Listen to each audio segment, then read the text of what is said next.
చలో ఆన్ సేవల జయంతి గురించి ఒత్తిడి అవసరం లేదు కదా సార్. వచ్చే నెల ఫిబ్రవరి 14వ తారీఖు నాడు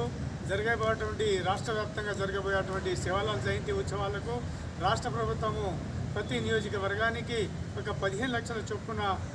బడ్జెట్ కేటాయించి ఆ యొక్క సేవాలాల్ జయంతి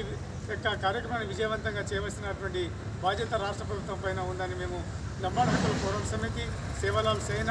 బంజారా సేవా సంఘం ఈ అన్ని ఉమ్మడి సంఘాలన్నీ చేసి కలిసి ఒక కార్యక్రమంలో భాగంగా ఈరోజు మేము ఒక డిమాండ్ చేయడం జరుగుతుంది. ఈరోజు ఖానాపూర్ పట్టణంలో ఖానాపూర్ నియోజకవర్గ లంబాడి జేఏసీ ఆధ్వర్యంలో జరుగుతున్న ఈ కార్యక్రమంలో రానున్న సేవాలాల్ మహారాజ్ జయంతి వచ్చే నెల ఫిబ్రవరి 15వ తారీఖు నాడు రాష్ట్ర వ్యాప్తంగా తెలంగాణ ప్రభుత్వం అధికారికంగా నిర్వహిస్తున్నది కాబట్టి జనరల్ బడ్జెట్ నుంచి అయినా ఎస్సీ ఎస్టీ సప్లాన్ నుంచి అయినా నిధులను ప్రతి జిల్లాకు తెలంగాణ రాష్ట్రంలోని 33 జిల్లాలకు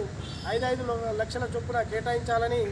లంబాడి హక్కుల పోరాట సమితి తరఫున రాష్ట్ర ప్రభుత్వాన్ని డిమాండ్ చేస్తున్నాం. ప్రతి ఏటా నిధుల కొరతతోటి కార్యక్రమాల నిర్వహణ అరకొరగా సాగుతున్నది. రాష్ట్ర ప్రభుత్వం ఈ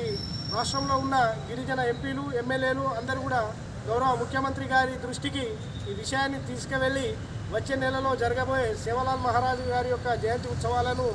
పెద్ద ఎత్తున జరిగే విధంగా రాష్ట్ర ప్రభుత్వం చొరవ తీసుకోవాలి. అదేవిధంగా